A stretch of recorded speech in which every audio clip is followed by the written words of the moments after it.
பிரதமருக்கு அட்வைஸ் பண்றதுக்கு முன்னால பிரதமர் முதல்வர் தன்னுடைய முகத்தை கண்ணாடியில பாத்துக்கணும். இதே முதல்வர் என்னென்னலாம் சொல்லியிருக்கிறாரு, வட மாநிலத்தவர்களை பத்தி என்னென்னலாம் பேசியிருக்கிறாரு, தயாநிதி மாறன் என்ன பேசினாரு, RS பாரதி என்ன பேசினாரு, வடநாட்டுல இருந்து வந்தவங்க குறிப்பா பீகார்காரங்களை பத்தி என்னென்னலாம் கேவலமா பேசினாங்க, பான் வீடா வாயன்னு சொன்னாங்க. ஏன் பொய் பிரச்சாரம் பண்றீங்க, ஏன் ட்விஸ்ட் பண்ணி பேசுறீங்க, திரிச்சு பேசுறீங்க?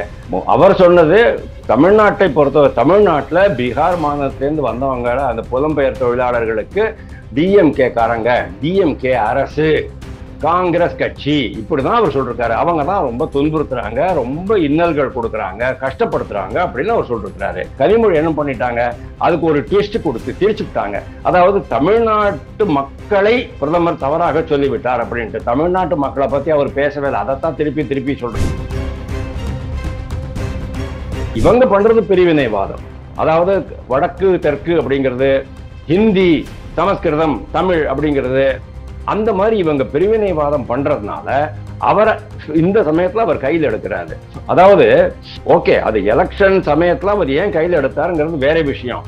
ஏன் இவங்க கையில் எடுக்கிறியா? எலெக்ஷன் சமயத்துல ஹிந்தி கையில் எடுத்தீங்களா இல்லையா?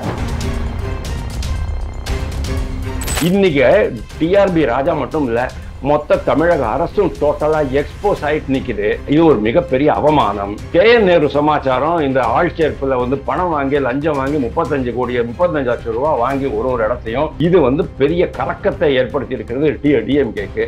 அந்த சமயத்துல இதெல்லாம் மறக்கடிக்கிறதுக்காக மத்திய அரசு மேல பழி போட வேண்டியது, மோடி மேல பழி போட வேண்டியது, பாஜக மேல பழி போட வேண்டியது, தேர்தல் ஆணையத்தின் மேல பழி போட வேண்டியது. இதுதான் டிஎம்கேனுடைய ஸ்டாண்டர்ட் ப்ரொசீஜர். இதைத்தான் அவர் அண்ணாமலை சொல்றாரு.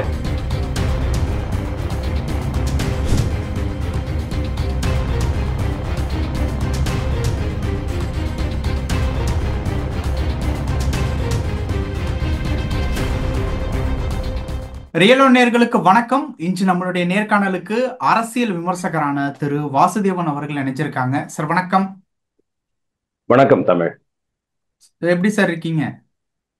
நல்லா இருக்கேன், நல்லா இறைவன் அருள். Okay sir. சார், இப்ப சமீபத்துல பீகார் பரப்புரையில மோடி அவர்கள் பேசின ஒரு விஷயம், அதாவது பீகார்ல இருந்து இருக்கக்கூடிய தொழிலாளர்கள் மற்ற மாநிலங்களுக்கு வேலைக்கு போறாங்க. அப்படி வேலைக்கு போகும்போது இண்டி கூட்டணியால, அதாவது காங்கிரஸாலையும் திமுகவாலையும் அவமரியாதைக்கு உள்ளாக்கப்படுறாங்க அப்படின்னு சொல்லி பிரதமர் பேசினதா ஒரு செய்தி பார்த்தோம்.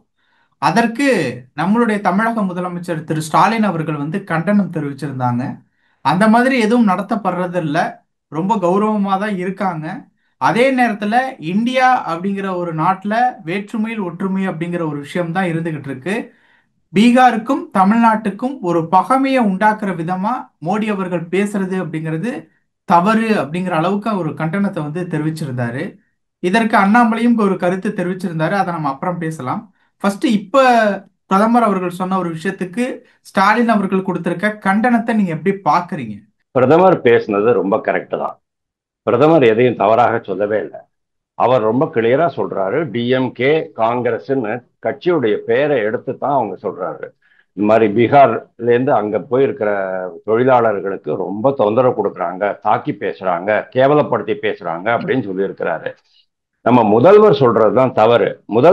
பிரதமருக்கு அட்வைஸ் பண்றதுக்கு முன்னால முதல்வர் தன்னுடைய முகத்தை கண்ணாடியில பாத்துக்கணும். இதே முதல்வர் என்னென்னலாம் சொல்லியிருக்கிறாரு, வட மாநிலத்தவர்களை பத்தி என்னென்னலாம் பேசியிருக்கிறாரு, தயாநிதி மாறன் என்ன பேசினாரு, RS பாரதி என்ன பேசினாரு, எவ்வளவோ டிஎம்கே காரங்க வடநாட்டுல இருந்து வந்தவங்க குறிப்பா பீகார்காரங்களை பத்தி என்னென்னலாம் கேவலமா பேசினாங்க ஞாபகம் இருக்கு அவங்களுக்கு? பான் வீடா வாயன்னு சொன்னாங்க, பானிபூரி விற்கிறதுக்கு தான் லாயக்கு அப்படின்னு சொன்னாங்க, கக்கூஸ் கழுவத்துக்கு தான் அங்கேருந்து இங்க வராங்க அப்படின்னு சொன்னாங்க. யார் சொன்னது? தயாநிதி மாறன். தயாநிதி மாறன் யாரு? கருணாநிதி குடும்பத்தை சேர்ந்தவர், MP, கிட்டத்தட்ட 20 வருஷமா MP-யா இருக்கிறவர். அவரே சொல்றாரு, இந்த மாதிரி பீகார்ல இருந்து வரவங்கன்னா கக்கூஸ் கழுவுறாங்க அப்படின்ட்டு. RN ரவி ஆளுநர், அவர் பீகார்காரர் தான். ஆனா RN ரவி மேல இருக்கிற தனிப்பட்ட காழ்ப்புணர்ச்சியை பீகார்காரங்க மேலேயே காமிச்சிட்டாங்க இவங்க. அதாவது பிரதமர் அனைவருக்கும் பொதுவானவர், ஆனா எல்லா மக்களுக்கும் பொதுவானவர். அவர் இது மாதிரி பிரிவினைவாதம் பேசக்கூடாது அப்படின்னு முதல்வர் சொல்றாரு. அவர் பிரிவினைவாதம் பேசல, அவர் பொதுவானவர் அப்படிங்கிற ஒரே காரணத்தினாலதான் நீங்க பீகார்காரங்களை பத்தியும் ஒரிசாக்காரங்களை பத்தியும் வங்காளிகளை பத்தியும் தவறாக பேசும்போது பிரதமர் உள்ள வந்து உங்களுக்கு சுட்டி காமிக்கிறாரு. அவர் சுட்டி காமிக்கிறதுல என்ன தவறு இருக்கு? ஏன்னா தமிழ்நாட்டில் 2020க்கு அப்புறமா நான் சொல்றேன், 2020ல கொரோனா வந்துச்சு. 2021ல நிறைய புலம்பெயர் தொழிலாளர்கள் இங்கிருந்து எப்படியாச்சும் வீட்டுக்கு போனா பரவாயில்ல, ஏன்னா அவங்களுக்கு வேலை கிடையாது, பாவம், சம்பளம் கிடையாது, கடைகள் கிடையாது, சாப்பிட முடியல, வீடு ஒரு குடித்தனத்துல இருக்கிறாங்க, அந்த வீட்டுக்காரங்க அவங்களுக்கு சப்போர்ட் பண்ண மாட்டேன்றாங்க. இந்த மாதிரி ஒரு கண்டிஷன்ல ஓடி போயிடலாம் அப்படின்னு பார்க்கும்போது என்ன பண்ணுவாங்க, தொடர்ச்சியா தமிழ்நாட்டில் எவ்வளவு இன்சிடென்ட் நடந்தது 2021 நான் சொல்றேன், 2020 நான் சொல்லல, 2020 ஏடிஎம்கே கவர்மெண்ட், 2021 சொல்றேன். காஞ்சிபுரம், திருவள்ளூர், கும்மிடிப்பூண்டி, கோயம்புத்தூர், திருப்பூர், பவானி, பொள்ளாச்சி, எல்லா இடங்கள்லயும் இவங்களை அடிச்சு துன்புறுத்தினாங்க. வாடகையை கட்டிவிட்டு அப்புறம் நீ போடா அப்படின்னுட்டு அடிச்சு உதைச்ச வீடியோஸ் தான் நம்ம பார்த்தோம். ஒரே ஒரு வீடியோ மட்டும்தான் அது வந்து போலி வீடியோ, பாக்கி எல்லா வீடியோவும் சரியான வீடியோ தான். பீகார்ல இருந்து 2 அதிகாரிகள் இங்க வந்தாங்க, இது இன்வெஸ்டிகேட் பண்ணணும் அப்படின்னுட்டு. அவங்க வந்து பார்த்து அதுக்கப்புறம் உடனே இவங்க என்ன பண்ணிட்டாங்க, இல்ல நாங்கெல்லாம் அப்படி கிடையாது, வந்தாரே வாழ வைக்கும் தமிழகம் அப்படி இப்படின்ட்டு இவங்க உருட்ட ஆரம்பிச்சிட்டாங்க. ஆனா உண்மையிலே நடந்தது என்ன அப்படின்னா, டிஎம்கே காரன்களும் காங்கிரஸ் காரன்களும் அவங்களுக்கு கிட்டத்தட்ட 60-70 வருஷமாவே இருக்கிற வடநாட்டு வன்மம் அதுதான் காரணம். இல்லைன்னா நீங்க எப்படி மாதிரி பீகார்ல இருந்து வரவங்க எல்லாம் கக்கூஸ்குள்ள வருவாங்க நீங்க சொல்லுவீங்களா? ஏன் தமிழ்நாட்டுல கக்கூஸ்கள் தேர்தலுக்காக பேசப்படக்கூடிய வார்த்தைகள் அப்படிங்கிற மாதிரியானது தானே ஸ்டாலின் அவர்கள் குறிப்பிட்டிருந்தாங்க. அதாவது கனிமொழி அவர்களோட ட்வீட் பாத்தீங்களா?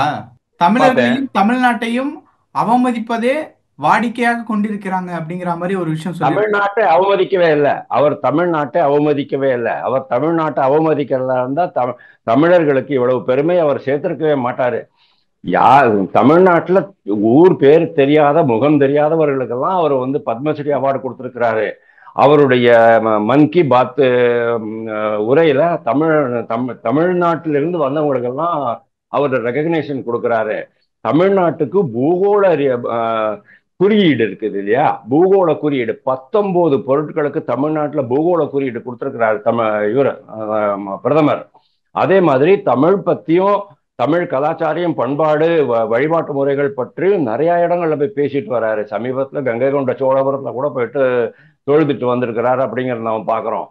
அவர் வந்து இவங்க பண்றது பிரிவினைவாதம், அதாவது வடக்கு தெற்கு அப்படிங்கிறது, ஹிந்தி சமஸ்கிருதம் தமிழ் அப்படிங்கிறது, அந்த மாதிரி இவங்க பிரிவினைவாதம் பண்றதுனால அவரை இந்த சமயத்துல அவர் கையில் எடுக்கிறாரு. அதாவது ஓகே, அது எலெக்ஷன் சமயத்துல அவர் ஏன் கையில் எடுத்தாருங்கிறது வேற விஷயம். ஏன் இவங்க கையில் எடுக்கலையா? எலெக்ஷன் சமயத்துல ஹிந்தி கையில் எடுத்தீங்களா இல்லையா? ஹிந்தி என்னையா தப்பு பண்ணிச்சு? ஹிந்தி படிக்கிறவன்லாம் வந்து கக்கூஸ் குழுவை தான் வரான் அப்படின்னு சொன்னா, ஏன் தமிழ் படிச்சவங்க கக்கூஸ் குழுவுக்கு போலையா? இல்ல அவங்க தான் தெளிவா சொல்லியிருக்காங்கல்ல சார். அவங்க சொல்லியிருக்க விஷயம் என்ன, நாங்க வந்து ஹிந்தி மொழிக்கு எதிரானவர்கள் அல்ல, ஹிந்தி எதிர்ப்புக்கு தான் எதிரானவர்கள் அப்படிங்கிற ஹிந்தி இல்ல தப்பு தப்பு தப்பு. நீங்க சொல்றது அவங்க சொல்றத நீங்க சொல்றீங்க கரெக்ட் தான், உங்க ஸ்டேட்மெண்ட் கரெக்ட். ஆனா உண்மையில அப்படி சொல்லல. ஹிந்திக்கு எதிர்ப்பு அப்படிங்கிறது, ஹிந்தி மொழினாலதான் 56 மொழிகள் பேச்சு வழக்கு ஒழிந்து மறைந்து விட்டன அப்படின்ட்டு அவர் வந்து 13 மாநில முதல்வர்களுக்கு லெட்டர் போடுறாரு. அப்போ யோகேந்திரா யாதவ் என்ன சொல்றாரு, இது என்ன பைத்தியக்காரத்தனமா இருக்கு, ஹிந்தினால இதெல்லாம் அழியல அப்படிங்கிற மாதிரி அவர் ஒரு கண்டனம் கொடுத்து முதல்வருக்கு கண்ணாடி காமிக்கிறாரு. முதல்ல நீங்க பாருங்க, உங்க கண்ணாடி நீங்க பாத்துங்க அப்படின்னு அவர் காமிக்கிறாரு. அந்த முதல்வருடைய அந்த லெட்டருக்கு, அதாவது ஹிந்தியினால் மற்ற மொழிகள் அழிகின்றன, அதனால ஹிந்தியை நீங்க ஏத்துக்காதீங்கன்னு அவர் சொன்னார் பாத்தீங்களா? அந்த லெட்டருக்கு எந்த மாநில முதல்வரும், கர்நாடக முதல்வர் சித்தராமையாவே அதை வந்து உதாசீனப்படுத்திட்டாரு. கேரளால பினராயி விஜயன் கம்யூனிஸ்ட் முதல் மந்திரி, அவர் கூட அதை வந்து ரிஜெக்ட் பண்ணிட்டாரு, இது தவறு அப்படின்னுட்டு. அந்த அளவுக்கு அவங்க எல்லாம் இருக்கும்போது இவங்க மட்டும்தான் அப்படி பண்றாங்கிறத அவர் சொல்றாரு. தமிழ்நாட்டை பொறுத்த வரைக்கும் காங்கிரஸும் சரி டிஎம்கேயும் சரி பிரிவினைவாதம், மதவாதம், பிரிவினைவாதம்ங்கிறது ஆரியன் திராவிடங்கிறது அந்த காலத்துக்கு தெரியும், வடக்கு வாழ்கிறது தெற்கு தேய்கிறது அப்படின்னுட்டு. அப்படி கிடையாது. இன்னைக்கு மொத்த நாடு நீங்க பாத்தீங்கன்னு சொன்னா தெற்கு தான் நம்பர் 1ல இருக்கு. கர்நாடகா, தமிழ்நாடு, ஆந்திர பிரதேஷ், தெலுங்கானா, கேரளா, இந்த 5 மாநிலங்கள்ல இருக்கிற இந்த குறியீடுகள் இருக்கு இல்லையா, மனித வள குறியீடுகள் ஆகட்டும், வளர்ச்சி குறியீடுகள் ஆகட்டும், எதுவா இருந்தாலும் சரி, சவுத் இந்தியா தான் இன்னைக்கு நம்பர் 1ல இருக்கு. அதுக்கப்புறம் தான் மகாராஷ்டிரா, குஜராத், டில்லி, ஹரியானா, அவ்வளவுதான் இருக்கு. பாக்கி எதுவுமே வளரல. அப்படி இருக்கும்போது நீங்க வடக்கு வாழ்கிறது, தெற்கு தேய்கிறதுன்னு அதையே சொல்லிக்கிட்டு இருக்கீங்க. ஹிந்தி ஹிந்தி எதிர்ப்புங்கிறத தாண்டி ஹிந்தி வெறுப்பு, ஹிந்தி வன்மம் அப்படிங்கிற அளவுக்கு நீங்க போயிட்டு இருக்கீங்க. அப்போ இதை சுட்டி காட்டுறதுல என்ன தவறு இருக்கு அப்படிங்கிறது எனக்கு தெரியல. இப்ப இந்த ஆனா விஷயத்துக்கு வருவோம் சார். இந்த விஷயத்துல சொல்லியிருக்கக்கூடிய ஒரு விஷயம் என்ன அப்படின்னு பார்த்தோம் அப்படின்னா, அண்ணாமலை அவர்கள் மோடி அவர்கள் பேசினதை வேற மாதிரி முதல்வர் அவர்கள் திருச்சி பேசுறாங்க அப்படிங்கிற மாதிரி ஒரு விஷயம் சொல்லியிருக்காங்க. நகர்ப்புற வளர்ச்சித்துறையில அந்த குடிநீர் டிபார்ட்மெண்ட், அதற்கப்புறம் மற்ற விஷயங்கள்ல நடந்த ஊழலை திசை திருப்புவதற்கு தான் ஸ்டாலின் அவர்கள் இந்த ஒரு ஸ்டேட்மெண்ட்டை கையில எடுத்திருக்காங்க அப்படிங்கிறதையும் அண்ணாமலை குறிப்பிட்டு பேசியிருந்தார். ஊழல் மட்டுமல்ல, மாநில அரசுக்கே பல்வேறு அவமானங்கள் நடந்துட்டு இருக்குங்கிறதையும் நம்ம பார்க்கிறோம். இவங்க என்ன பண்றாங்க, ஒரு முதல்வரா இருந்து சொன்னதை கரெக்டா சொல்லணுமா வேண்டாமா? ஏன் பொய் பிரச்சாரம் பண்றீங்க? ஏன் ட்விஸ்ட் பண்ணி பேசுறீங்க, திரிச்சு பேசுறீங்க? அவர் சொன்னது தமிழ்நாட்டை பொறுத்தவரை, தமிழ்நாட்டில் பீகார் மாநிலத்திலேருந்து வந்தவங்க அந்த புலம்பெயர் தொழிலாளர்களுக்கு டிஎம்கே காரங்க, டிஎம்கே அரசு, காங்கிரஸ் கட்சி, இப்படிதான் அவர் சொல்றாரு. அவங்க தான் ரொம்ப துன்புறுத்துறாங்க, ரொம்ப இன்னல்கள் கொடுக்குறாங்க, கஷ்டப்படுத்துறாங்க அப்படின்னு அவர் சொல்றாரு. இவங்க அதை என்ன பண்ணிட்டாங்க, முதல்வர் அதை என்ன பண்ணிட்டாரு, கனிமொழி என்ன பண்ணிட்டாங்க, அதுக்கு ஒரு ட்விஸ்ட் கொடுத்து திரிச்சுட்டாங்க. அதாவது தமிழ்நாட்டு மக்களை பிரதமர் தவறாக சொல்லிவிட்டார் அப்படின்ட்டு. தமிழ்நாட்டு மக்களை பத்தி அவர் பேசவே இல்லை. அதைத்தான் திருப்பி திருப்பி சொல்றேன். தமிழ்நாட்டு மக்கள் மீதும், தமிழ் மொழியின் மீதும், தமிழ் கலாச்சாரத்தின் மீதும், பண்பாட்டின் மீதும், தமிழ் இலக்கியத்தின் மீதும் பிரதமருக்கு ரொம்ப பெரிய மரியாதை இருக்கு. ஆனா இவங்க இந்த மாதிரி திரிச்சு பேசுறது ஒரு முதல்வருக்கு அழகா அப்படிங்கிறது முதல்வரா நான் கேட்கிறேன். இது ஒண்ணு. ரெண்டாவது, அண்ணாமலை சொன்ன என்ன தப்பு இருக்கு? எவ்ரி டைம் உங்களுக்கு ஏதாவது ஒரு பெரிய கலாட் ஆயிட்டு இருக்கு, டாஸ்மாக் ஊழல் அப்படின்னு ஹிந்தி ஆரம்பிச்சிட்டீங்க. பொன்முடி வழக்கு அப்படின்னு பொன்முடி வழக்குன்னு இவங்க தொகுதி மறுவரையறை அப்படின்னு ஆரம்பிச்சிட்டீங்க. அதுக்கப்புறமா வேற ஏதோ ஒன்று ஆரம்பிக்கும் போது உடனே ஆஹா, வக் போர்டுக்கு நாங்கள் சப்போர்ட் பண்ணுவோம், வக்பு திருத்த மசோதாவை நாங்கள் எதிர்க்கிறோம் அப்படின்னு ஆரம்பிச்சிட்டாங்க. நாங்கள் தான் சிறுபான்மையினர் காவலர்கள் அப்படின்னு ஆரம்பிச்சிட்டாங்க. ஸோ இப்போ கே.என். நேரு லேட்டஸ்டா மாட்டிக்கிட்டு இருக்காரு, அவருடைய தம்பி ரவிச்சந்திரன் மாட்டிக்கிட்டு இருக்காரு. 888 கோடி ரூபாய் ஊழல் நடந்திருக்கு. செந்தில் பாலாஜி கிட்ட இருந்து என்னையா பாடம் கத்துக்கிட்டு இருக்கீங்க? நான் கேக்குறேன். டிஎம்கே அரசு அண்ணாமலை வந்த பிறகு குறிப்பிட்டது இந்த விஷயத்தை திசை திருப்புவதுதான் அப்படிங்கிற மாதிரி எடுத்துக்கலாம். கண்டிப்பா இந்த இந்த விஷயத்தை திசை திருப்புவதற்காகத்தான். இது ஊழல் வழக்கு மட்டும் இல்ல, இதை தவிரவும் பல அவமானங்கள் நடந்திருக்கு. டிஆர்பி ராஜா தெரியுமா உங்களுக்கு? டிஆர்பி ராஜா சமீபத்தில் என்ன சொன்னாரு, பாக்ஸ்கான் 15,000 கோடி ரூபாய் முதலீடு செய்ய போகுதுன்னாரு. பாக்ஸ்கான் கூப்பிட்டு சொல்லிவிட்டான், எங்களுக்கு அதெல்லாம் ஒன்றும் திட்டமே கிடையாது அப்படின்ட்டான், ஆலோசனையே கிடையாதுன்ட்டான். அவமானமா போச்சு, அசிங்கப்பட்டு நின்றது டிஎம்கே. அதுக்கு முன்னால என்ன பண்ணாங்க, இதே டிஆர்பி ராஜா என்ன பண்ணாரு, ஒரு பெரிய ட்வீட் போட்டாரு.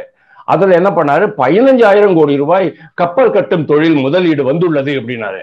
இது யாரா அது அப்படின்னு பார்த்தா, சென்ட்ரல் கவர்மெண்ட் சொல்லியிருக்கு. சென்ட்ரல் கவர்மெண்டுடைய பொதுத்துறை நிறுவனமான Mazagon talk limited, Hindustan shipyard, இந்த 2 கம்பெனிலையும் அவங்க சொல்றாங்க, டேய் நீங்க போய் தூத்துக்குடி பக்கத்துல கப்பல் கட்டுறதுக்கு தொழிற்சாலை ஆரம்பிங்க அப்படின்னு அவங்க சொல்றாங்க. இதுக்கும் டிஎம்கே கவர்மெண்ட்டுக்கு என்ன சம்பந்தம்? டிஎம்கே ஒரு துரும்ப எடுத்து அந்த பக்கம் போட்டுச்சாயா அந்த விஷயத்துல?